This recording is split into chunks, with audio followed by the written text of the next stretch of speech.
涯，让金山去平复那昏黄的伤。一句誓言，苍天为证，快意恩仇的较量是破除的坚强。我以为江湖有多远，天涯竟然在我眼前。我以为我水有3000，却载不住一个圆。一生闯荡，侠骨柔肠，酒杯中不下隐恨的风霜。一纸荒唐，天各一方，是谁一生吟唱，爱恨两茫茫。我以为江湖有多远，天涯竟然在我眼前。我以为我水有3000，却载不住一个圆。如果再相见，你是否接受这沧海桑田的句点？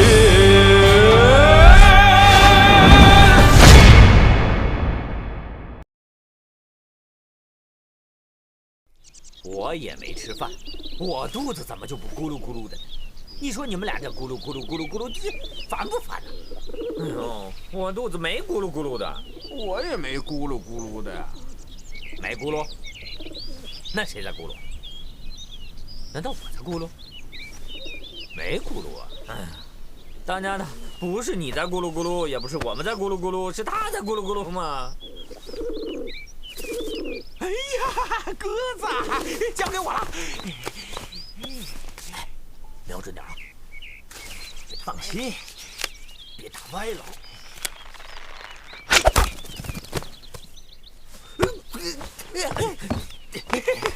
天上不会掉鸡腿，但它会掉鸽子呀！这是一只信鸽，吃了不能吃。我哪能为什么不能吃啊？当家的，我告诉你啊，你可不带抢食的。我跟你说，宝贵，宝贵，宝贵第一条，帮助永远是对的。那第2条呢？帮助如果犯错，参照第1条，那就请你们参考第1条。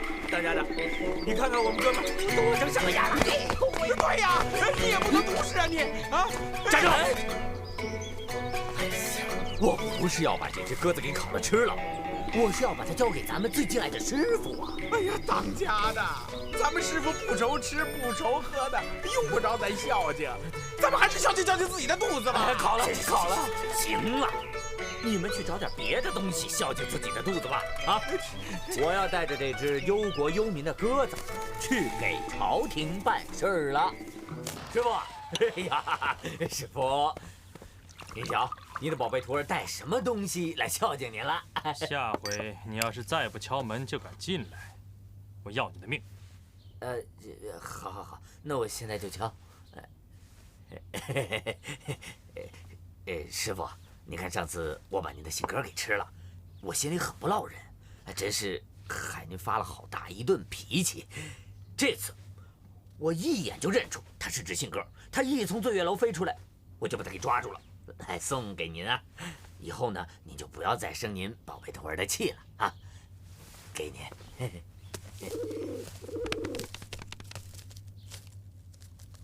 你确定这只鸽子是从醉月楼飞出来的？是啊。您看您喜不喜欢？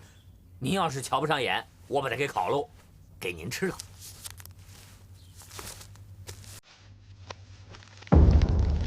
醉月楼可疑，这张纸条究竟是何人发出的？这个人又想把纸条发给谁呢？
将军还不跪下？狗官，我恨不能将你千刀万剐！大胆！竟敢辱骂朝廷命官！我就骂你怎么了？我恨不得杀了你！恶贼！你冥顽不化，劫夺朝廷赈灾官银，非但不知错，还胆敢扬言欲对本官行凶，难道你眼里就没有王法二字吗？王法？哼！如今奸臣当道，满城文武、贪官污吏比比皆是，趁心快意，几家能够？我赛花花只恨学艺不精，不能杀尽你们这批贪官污吏，以谢天下百姓。大胆狂贼！再敢对将军无礼，就让你人头落地！团长，难道在你的眼里，天下就没有清廉的好官了吗？天下乌鸦一般黑，难道你见过的乌鸦有白的吗？记得我初入仕途，恩师顾县城曾经送我4个字。 4个字，哪4个字？你说来听听。动官在报。动官在报这4个字，我改变了对他的印象。启禀将军，外面来了一群百姓，说是要亲自答谢您开仓派粮。传下话去，让父老乡亲们先回去。我熊廷弼只做自己该做的事。是。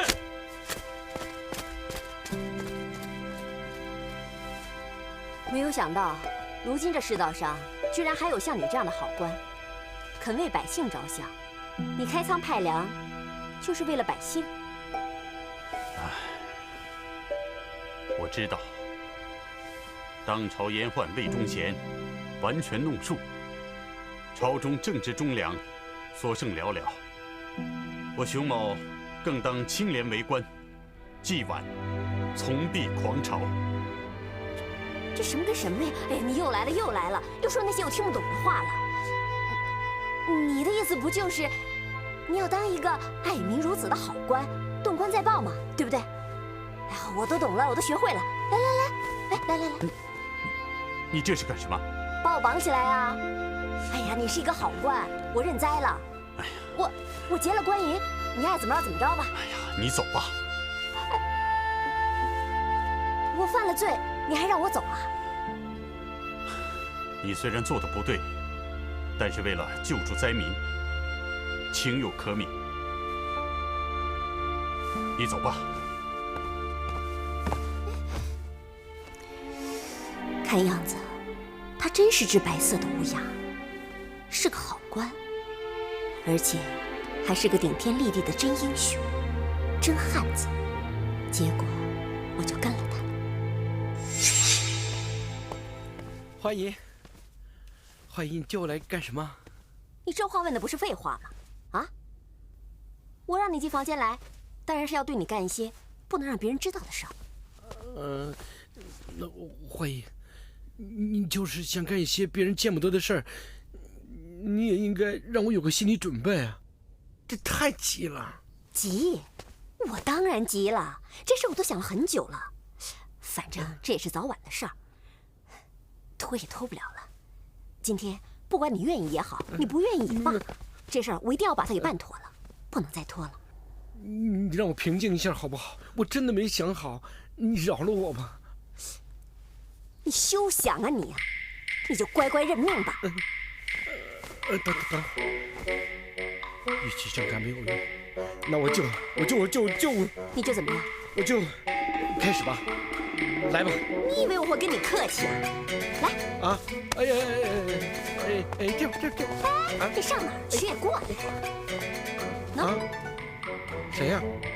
我夫君熊廷弼，跪下！我凭什么给他跪下呀？我又不认识他，我也没有干什么对不起他的事，为什么要给他跪下？要跪的人当然是你呀！你对我没有非分之想，可是我有啊！啊，真有啊！那当然了。 还不赶紧跪下，叫声师傅！去呀！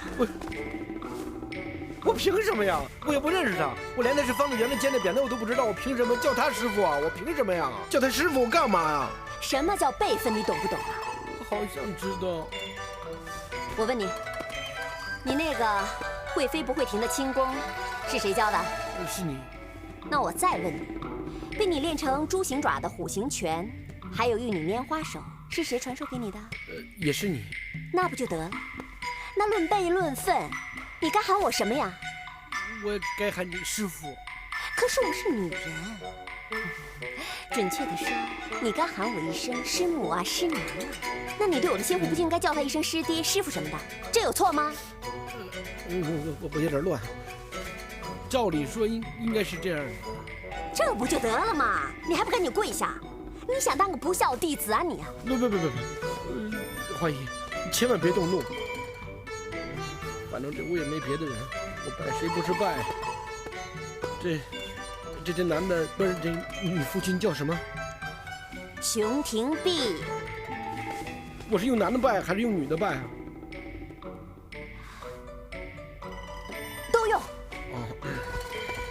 师傅，请接受徒儿徒女马上飞一拜。完了。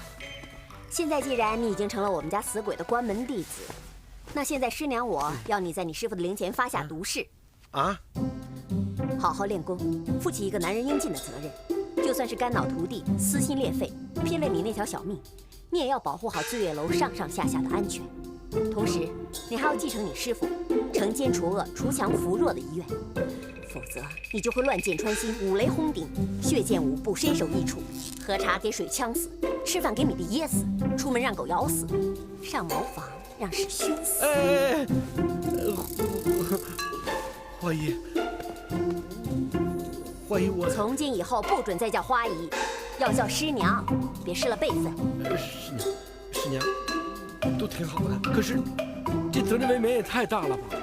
再说，这咒发的也太毒了呀！醉月楼又不是一个男的，还一个小的呢。他才多大点儿啊？他能负得起这么大的重任吗？那还有13铁骑，还剩仨呢。他们3个人里面，谁是奸细？你知道啊？我能信得过谁呀？那怎么办？你说呢？不知道。不是天天都嚷嚷着努一把，努一把，怎么到了真正的时候就不行了？今天啊，你必须给我好好努一把。我豁出去了，我努把大的，我努一把大的。我怎么努啊？我管你怎么努，反正你师傅在天之灵已经见证了我所交代你的一切。你要敢有二心啊，老娘我现在立刻马上，我就让你不得好死！花姨，不是师娘千万不要动怒。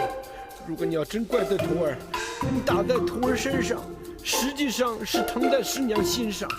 师娘，你放心，有你和我师傅给我做主，我豁出去了，我努把大的。我就不信射不中。哎呦，怎么那么难呀？小姑娘，要不要让叔叔来试试？你行吗你？哎呀，你不让我试试，怎么知道我行不行？好吧，给你。好，看好了。嗯。哇，好棒啊！怎么样？叔叔，你射得真好。好，那想不想让叔叔教你啊？当然想了。可以。那你得答应叔叔一个条件。说吧，什么事儿？我想问你，这醉月楼里的大小事，你可都清楚？当然，醉月楼里的事儿没有一件我不知道的。那好，我问你，醉月楼里是不是有一个小男孩，姓顾？你可认识？认识，当然认识，顾人怨嘛。其实我……糟了，说漏嘴了。阿姨说过，不能让他们知道我的身份。怎么了？其实你什么？其实啊，我跟他也不是很熟啊。不会吧？你俩都是小孩子，应该常在一块玩，怎么会跟他不熟呢？怎么可能呢？他是男孩，我是女孩，不可能在一块玩的。古人曰：“男女授受不亲，你懂吗你？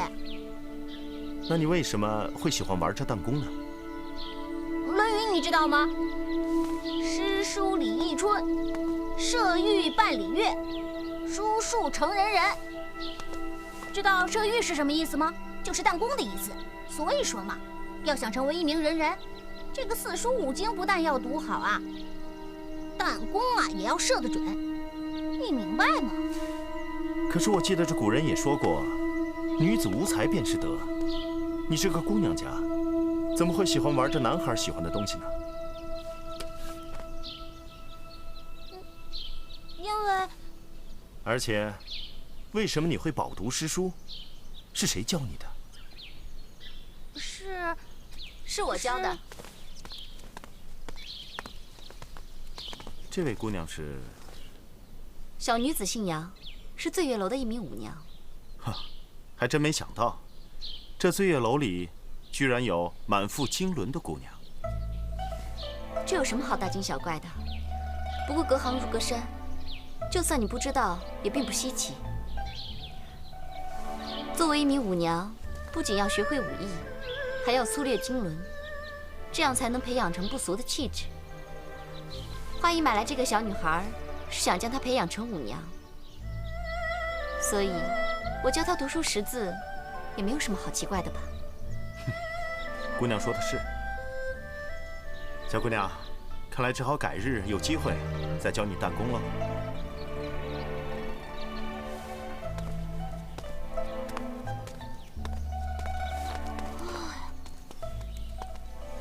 姐姐，今天幸好你来了，要不然我都不知道该怎么应付了。这个人的确有些奇怪。以后啊，你不要轻易相信任何人，不要跟陌生人说话，记住了吗？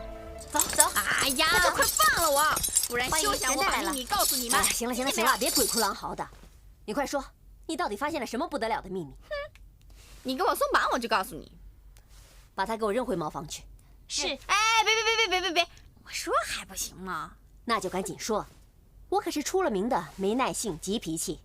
嘿嘿，我看到一个男的在后院放了一只鸽子。飞鸽传书，快告诉我那个男的是谁？我哪知道他是谁呀？哎，不过要是让我看见，我肯定认得出。那你帮我认出那个人来。那事成之后，你给我松绑。一言为定。好。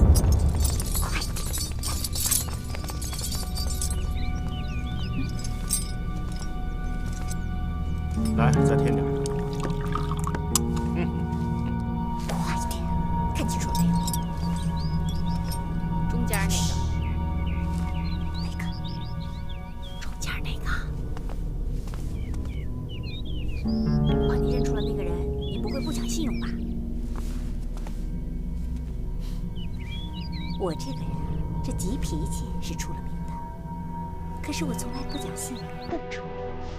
你。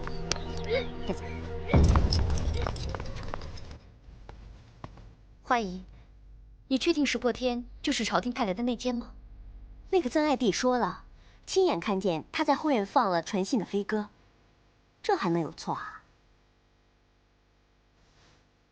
哎，马上飞，这回你娘子可立大功了吧？别胡说，谁有娘子？我没娘子。这大人说正事了，你别老跟着瞎掺和。虽说我也觉得石破天比较可疑，但是单凭飞鸽传书，又怎么能证明他就是内奸呢？另外，如果他真的飞鸽传书给锦衣卫，那为什么锦衣卫到现在也没有来对付我们呢？这倒是。哎，你说的有道理。可是，这到底要怎么样才能够证实石破天才是真正的奸细呢？哎，马少飞，你不是和花姨姐姐谈正事吗？你怎么就想不出个办法来呢？哎，你有什么好办法？赶紧说呀！我好办法多了去了。你快说呀！有什么好办法？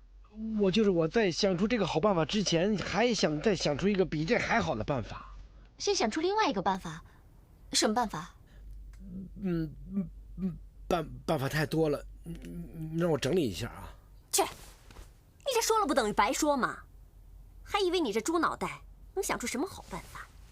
真是。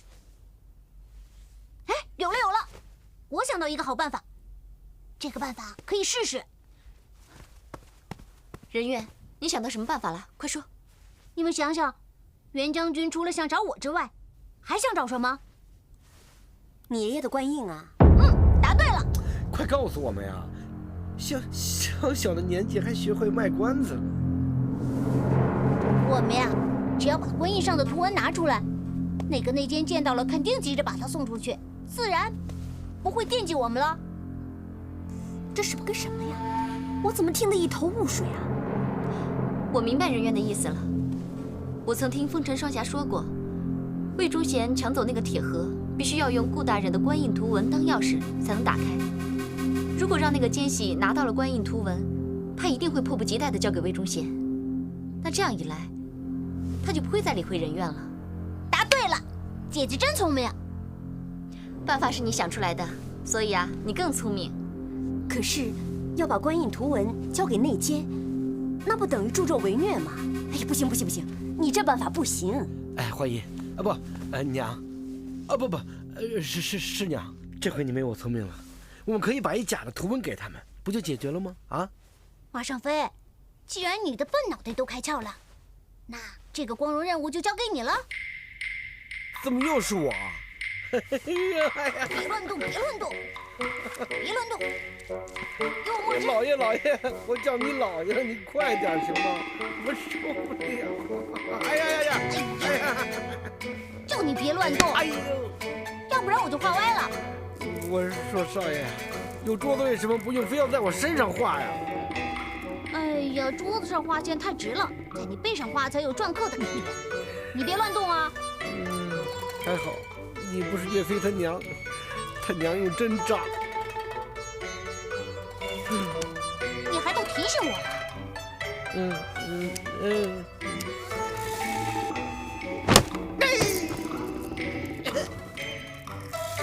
说亲娘啊！给，这是从顾大人的官印上拓印下来的图文，你想办法赶紧送到袁大人那儿去复命，千万不要落入奸人的手里。既然已经找到了这官印的图文，那顾先生的遗孤至今杳无音讯，不过正在全力查找。既然这官印图文已经找到了，我觉得事不宜迟，你们先回辽东向袁将军复命。至于那孩子，我会继续让人去找的，一旦找到了，就会立刻送到袁将军那里的。啊不，我觉得这一路上危机重重，还是先等找到了顾先生的遗孤，再带他一块上路吧，这样比较妥当。那我们弟兄几个就暂时还先住这儿，万一有什么事，也好有个照应，对吧？是，石副将，您说的是。既然是这样，这官印的图文还是由花依林暂时保管吧。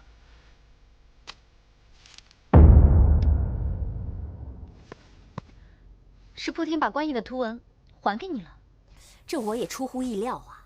他还说非要等到找到人愿他才肯走。不可能啊！难道我画的假官印不好，不像？什么叫不像？一看就是假的，画的太次了。你不，我倒不认为石破天他看出了破绽。也许他真不是内奸，或者是他掩饰的太好了。鸡蛋壳再密也会有缝隙。既然我们已经把假图文这个钓饵给丢出去了，那这条鱼迟早会上钩的。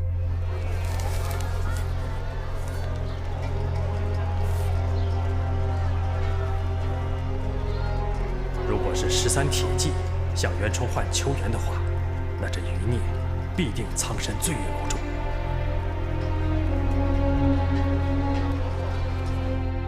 什么？你把官印图文还给他了？没找到顾先生的遗孤，就是没有完成将军的交代。可是我已经决定了，等找到了遗孤以后，我再回辽东复命。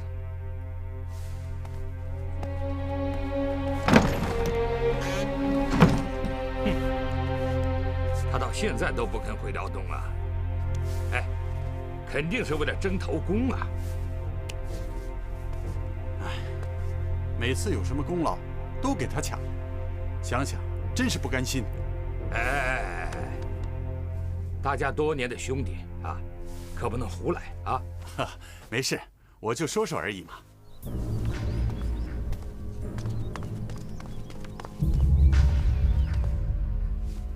哎呦，这么重要的官印图文，我可得藏好了。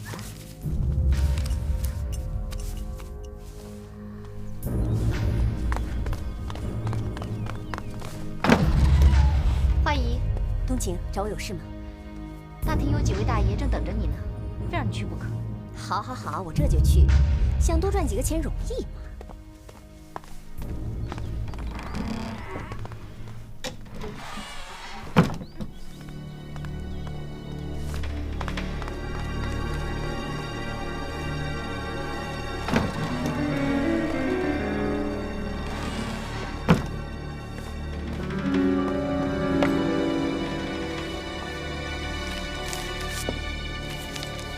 文印图文。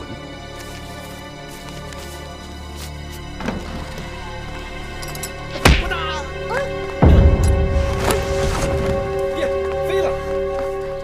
是气功，难怪上次砸得那么重，一点伤都没有。追！马少飞，你不是会轻功吗？你快带我飞去看看呀！真傻，有后门不走，干嘛要飞呀？走。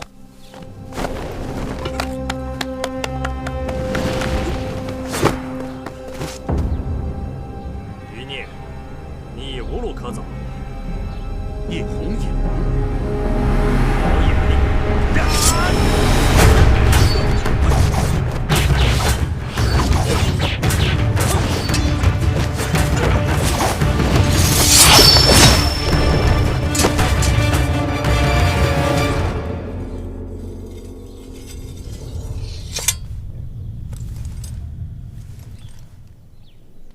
站住！叶红影，我今天让你血债血偿。要报仇，你找错人了。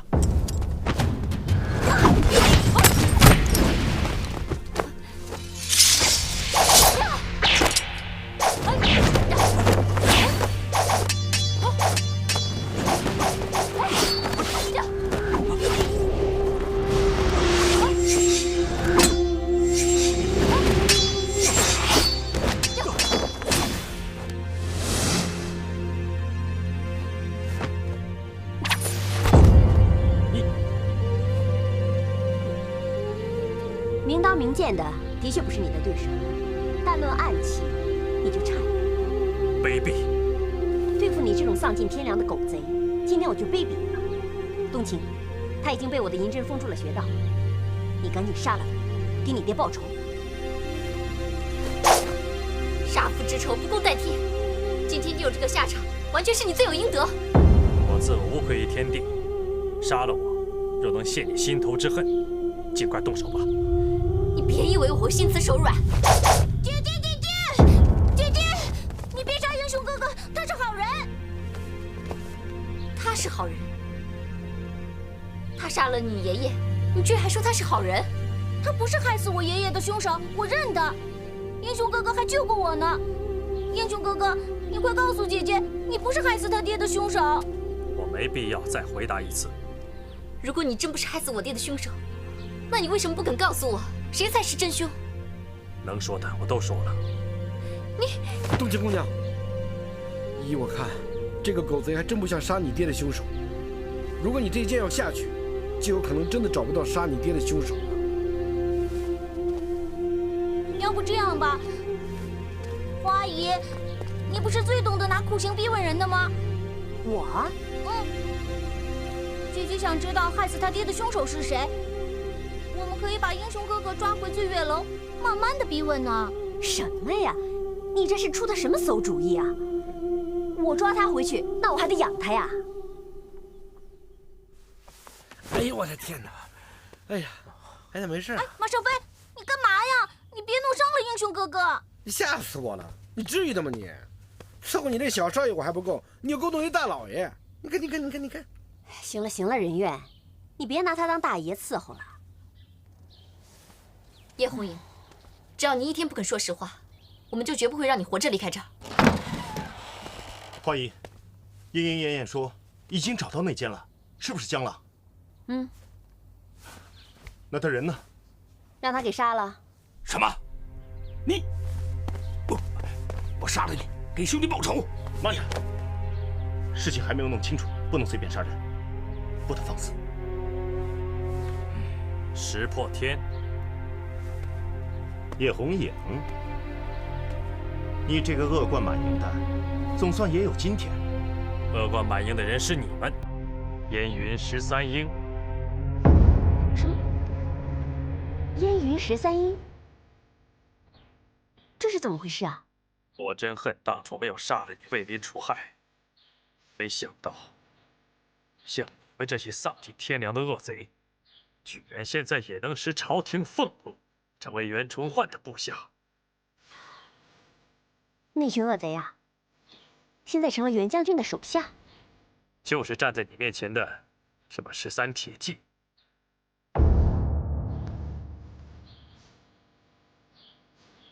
凭什么让我们相信你说的？因为他背上青面獠牙的罗刹刺青就是最好的印证。背上有青面獠牙的刺青，我想起来了。你想起什么？背上有青面獠牙的刺青。石破天，上次我给你洗澡的时候，我就发现你背上有青面獠牙的刺青。当时我还纳闷儿，以为是你爹的画像，我还琢磨你爹怎么这么不上相。什么？石破天，你……没错，我跟我这些兄弟，确实就是当年江湖上恶名昭彰的江洋大盗燕云13英。不过，自我们从军开始，我们兄弟们就对皇天厚土发下重誓，洗心革面，弃暗投明。参见袁将军。免礼。石破天，本将念你们燕云13英诚心悔改，愿意从军行伍，报效朝廷，故特赦你们以往的种种劣行。今日起，封你石破天为随军参将，其他12人为阵前先锋，望你们好自为之。谢将军。之后，我13兄弟保国为民，屡建战功，为的就是要赎罪。希望各位能够相信。我不信。哎，行了，管你们谁信谁不信的。总之，这狗贼被关在这里的事儿，绝对不能对外人透露任何一个字。花姨，我不懂，既然那个内奸已经死了，为什么你不让石破天他们把人员带到辽东去呢？直觉吧。我的直觉告诉我，这石破天才是真正的内奸。听了叶红影的话之后，我更相信我的直觉是对的。你相信他说的话？俗话说得好，狼行天下吃肉，狗走天涯吃屎。江山易改，本性难移。这狗啊是改不了吃屎的。既然石破天他们以前是杀人不眨眼的江洋大盗，就是他们再有诚意想改，也去不掉骨子里那个匪气。可是我认为，叶红影他这么做，只是想引开我们的注意力。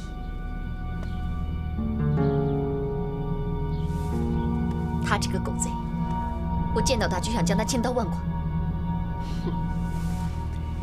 你恨他是一回事，要知道，我可是过来人啊，我看得可清楚了。其实你心里对他多少还是放不下。我没有。你没有？哎，那最好了。那现在他被咱们给抓住了，总这么关着肯定不行。这世上又没有不透风的墙，消息要是传出去啊，咱们肯定都玩完了。哎，不如这样吧，你去把他一刀给杀了，一了百了。我舍不得了吧？不，我只是想问清楚他，到底谁才是我的杀父仇人？唉，好吧，反正你心里怎么想，我也管不了。真是。我现在心里最烦的就是这叶红影的事儿该怎么善后。这放虎归山肯定是不行，杀了他你又舍不得，总关着吧还浪费粮食。哎，你说我当时干嘛要封住他的穴道啊？还不如当初咔嚓一刀把他杀了也就算了。唉。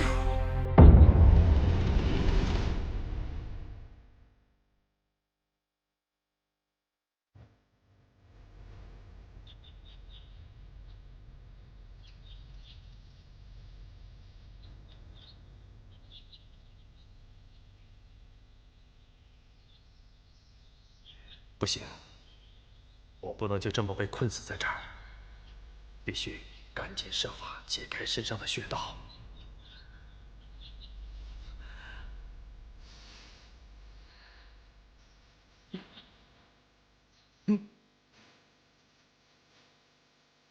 强行冲开被封住的穴道，是怕会伤及筋骨，走火入魔。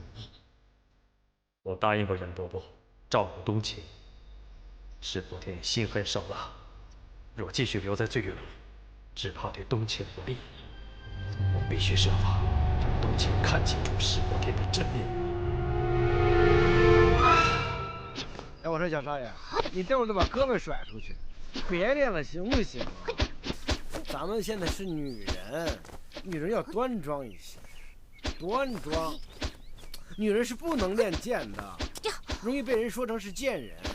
小贱人，你看，你看，我给你找的一个布娃娃多好看，看看。想逼我玩娃娃，得先问问我的剑。干嘛呀？你要杀人啊？我杀的都是该死之人。哎呀，这孩子跟谁学的？说话阴阳怪气的。你不……哎，我刚发现，这孩子又把床单穿出来，我一天洗8次。这床单干什么的？你不知道吗？睡觉用的，知不知道？再不听话揍你！虽然我不敢揍，听话。我不听话。如果你不答应我救英雄哥哥的话，我再也不听你的话了。我不听。别闹了，别闹了，行不行啊？我就奇怪，领导人的死活关你什么事儿啊？当然关我的事了，他是我的朋友。我长大以后就要像他那么威风。天哪！拜托你换个人行不行？你爷要是知道你非要学他，以后要当他那样的人，非气得从棺材里蹦出来不可。那是条走狗，跟谁学不好，非要跟他学，以后不许学他。那么上飞，你说我该学谁？你想知道吗？想。蹲下，看我。哎，如此仰视一剑，是不是觉得我与众不同啊？你就学我吧。你说我容易吗？我作为一个厨子，我抛家舍业四处流浪，什么苦没吃过，什么罪没受过。为了女人的尊严，我还放弃了做男人的尊严。哎呀，如此说来，我都开始佩服我自己。你就向我学好了。切，谁学你啊？要我学呀，我就学英雄哥哥那样。我最后问你一次，你答不答应帮我？要不然，我就让你一辈子洗不干净那被单。我踩！小少爷，哎，我踩！别！你答应帮我了？别停，继续踩，给你踩那布条踩好。踩吧。小样！马上飞！你太坏了！我让你一辈子都当厨子，下辈子也当厨子，永远都是厨子。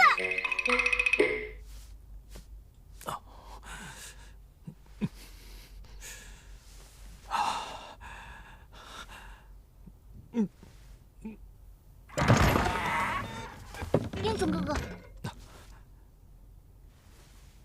是你？英雄哥哥，我知道你的穴道被华姨的银针给封住了，是不是我把银针拔出来，你就能动了？住手！你若是拔出银针，我必死无疑。必死无疑？那我该怎么办呀？我真的不想看到你这样。这不关你事，你走开。怎么不关我的事啊？我们是朋友。我从来没有朋友，你我也不可能成为朋友。不管你承认不承认，我是你的朋友，因为你救过我，所以我就认定你是我的朋友。石破天一定是冬青他们想找的内奸，我可以利用这个孩子，让石破天现出原形。英雄哥哥，你等着，我去找马上飞，他会玉你拈花手，一定能帮你解开穴道的。你等着。等等，一会儿会有坏人要杀冬青姑娘和花姨，你想不想救他们？我想啊，我当然想了。英雄哥哥，你快告诉我，是谁想杀我姐姐和花姨？你想知道是谁，只有靠你才能把他们引出来。靠我？我还那么小，又不会武功，我怎么救他们呀？你过来，我教你。黄花随风，尘缘未落地。铜镜离墨，胭脂红，等远方一路烟雨迷蒙。月落无声，照一世浮萍。千回百转到了曲终，还不见你的踪影。散落的爱藏在岁月的瓶，不忍拆封。只愿它还会让我们紧紧相拥。散落的爱藏在岁月的瓶，不忍拆封。只怕它装不下我们来世今生。也许我的心只有你才会懂。